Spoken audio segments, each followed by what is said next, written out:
All right, hello everybody. Welcome back to our conversation about chemical kinetics. In our last video, we discussed the notion of a rate of reaction, which describes how fast the amount of reactant or product is being either consumed or formed over some period of time. And once we had this idea of an instantaneous rate expression, which could be expressed as some very fractional change in concentration reactant or very fractional change in concentration of product over time, we've then arrived at a couple of factors that we understand to affect the rate of reaction. So those factors were things like temperature, pressure, concentration, and the presence of a catalyst. And in our discussion about catalysts, we understood this idea of the reaction activation energy. So, catalysts make the reaction rate go faster because they alter or lower the amount of energy that's required for the reaction to happen, which we call the activation energy. So, let's talk about how that activation energy comes into play mathematically when we're talking about determining the rate.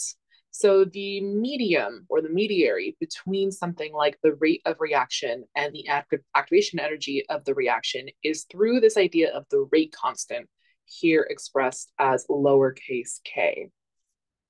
So, the rate constant is a proportionality that is experimentally determined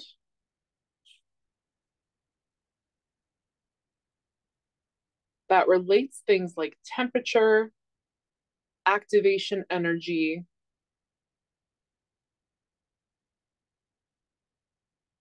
and the frequency of collisions during reaction.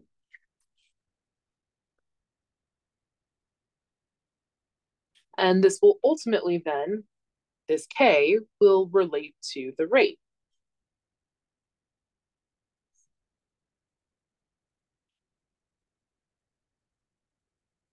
So this relates all of the above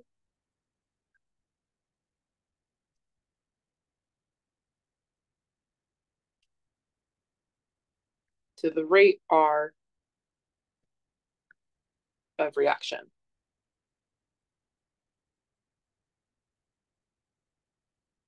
Now, mathematically, what does this relationship look like? Like, how is it that this K is a proportionality between things like temperature, activation energy, frequency of collisions?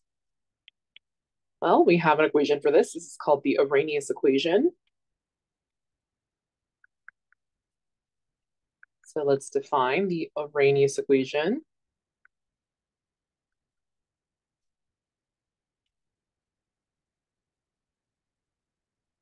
So the Arrhenius equation states that the rate constant K is equal to constant A times E raised to the negative activation energy, EA, scaled down by R times T. So this is the Arrhenius equation. This is what allows us to relate things like temperature, activation energy, and number of collisions to the rate via the rate constant.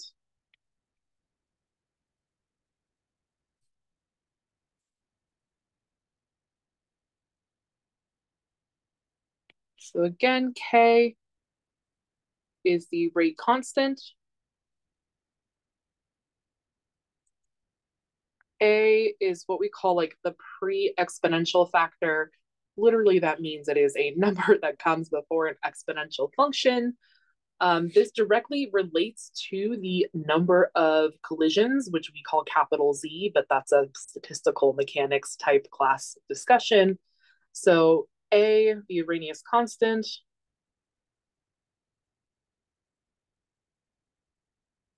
which is directly proportional to number of collisions,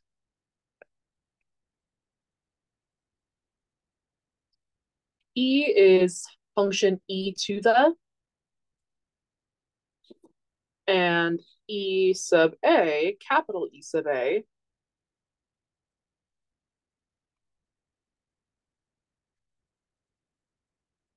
is the activation energy of the reaction in joules. And then lastly, we have things like R.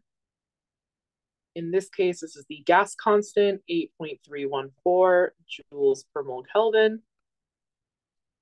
And of course, T is the temperature at which the reaction is happening in Kelvin.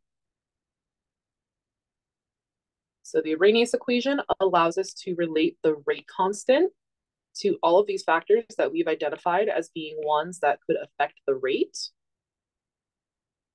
And the rate constant itself directly relates to the rate, which we're going to talk about in later videos. Now, in Chem 220, we have learned that chemists are three things, right? They are first and foremost cheap and lazy. Those are the first two. And then the third thing is chemists are good at seeing if something is a straight line. So chemists are really good at modeling things that are straight line proportionalities. Now, if you notice, this rate constant is something that is dependent on an exponential function. So in the future, when we're talking about the Arrhenius equation, you might see this expressed in the natural log version. Like you might see the log taken of both sides. In fact, we could do that right now if you wanted to. So if we did the natural log of K, that would be equal to the natural log of A plus negative EA over RT.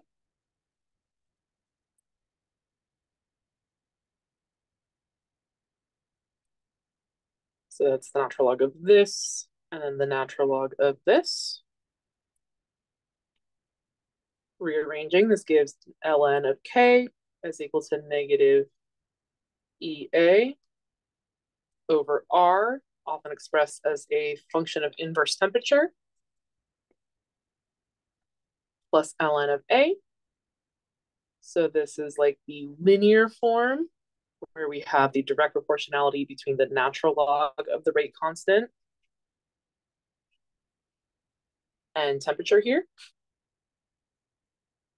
But this is a little bit less common, especially since there are kind of better ways of thinking about the rate that are not like this indirect measure through the rate constant K. But just to keep in mind, we might see the Arrhenius equation expressed in its logarithmic form because, again, chemists are really partial to straight lines. Okay. So what do we have at this point in time? Like if we're going to continue forward to modeling the reaction kinetics, so far we have an understanding of the rate is a rate of change in concentration, an instantaneous rate. We know that K is the rate constant, which shows our dependence on temperature, activation energy, number of collisions, etc.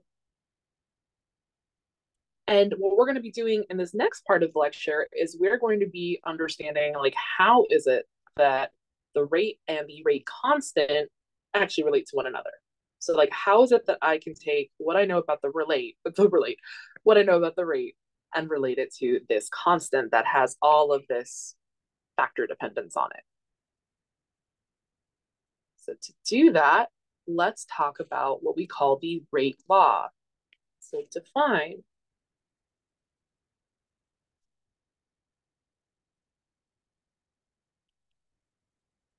the rate law of a chemical reaction. This is an alternative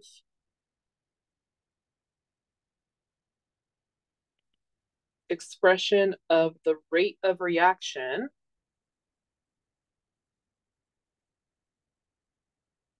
that shows the dependence of the rate on concentration.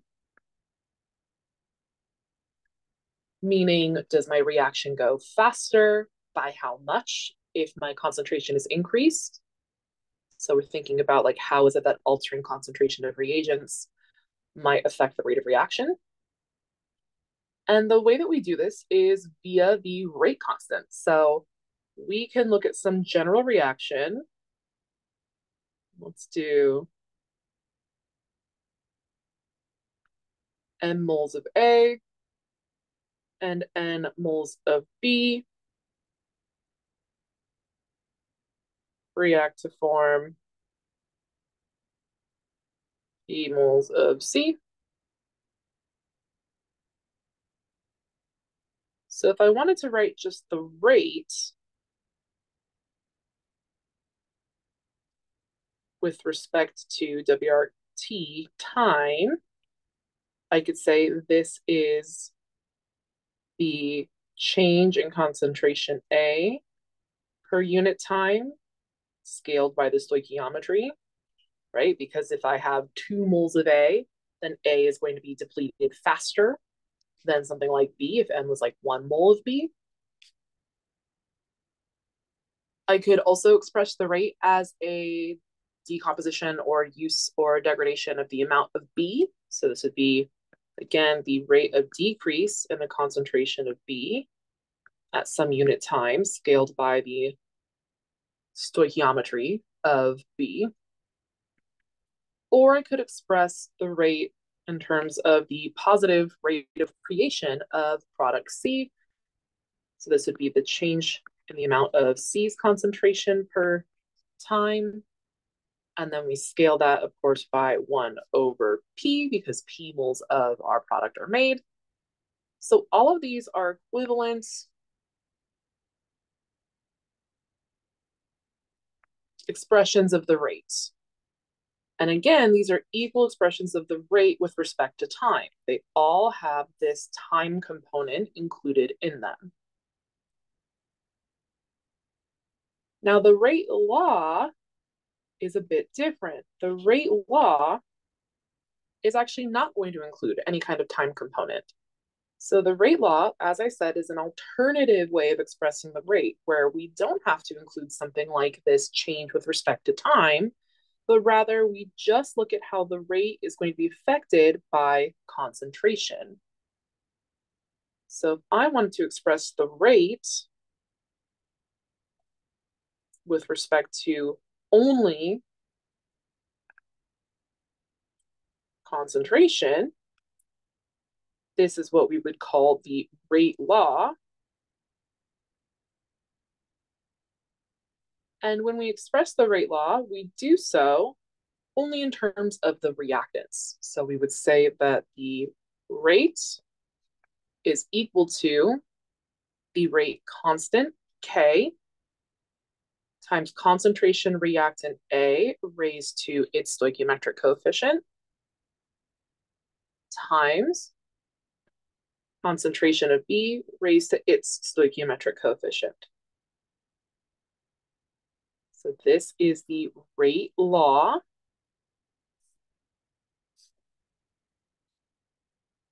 Which again focuses on only a relationship between the rate and concentration. And notice our rate constant has popped up in this expression.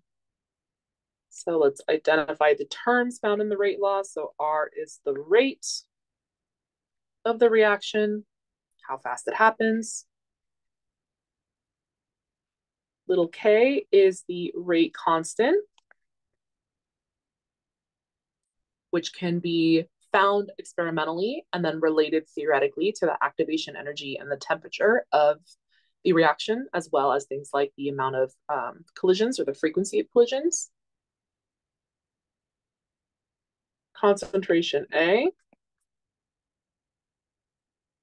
molarity reactant A, concentration B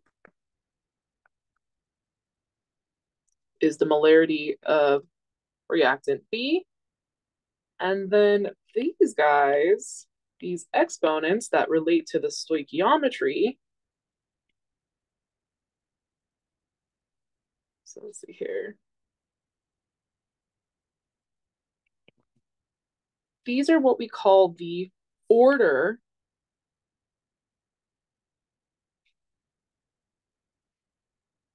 of the reaction, meaning this tells us like how does concentration A changing affect the rate, and also how does the concentration of B changing affect the rate. So in theory, the order should be related directly to the stoichiometry of the reaction. However, this topic is called modeling reaction kinetics. So everything that we're doing from this point forward, which you probably might have picked up on when we talked about the rate constant, K, is something that is derived from experiment. So these are all experimentally determined like expressions of how fast the reaction is proceeding. So when I talk about the order of reaction, I have this theoretical understanding that it's going to be related to the theoretical stoichiometry.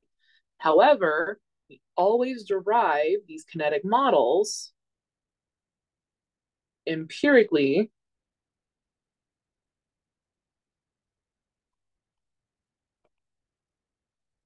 aka we determine this in the lab. That's what it means to be a model. We have looked at lab data, empirical data, and then we have overlaid a sensical model on top of it to say this is how the data behaves. So in this case, this is how the rate behaves when concentration changes for either reactant A or reactant B. So in our next video, we are going to discuss at length this idea of reaction order, and then maybe do a couple of practice problems or a practice problem that looks at how we can determine the rate if we know how concentrations are changing. And then from there, we'll look into another way of modeling the rate of reaction, which is called the integrated rate law. So I will see you in our next few videos where we continue our chemical kinetics conversation coming up.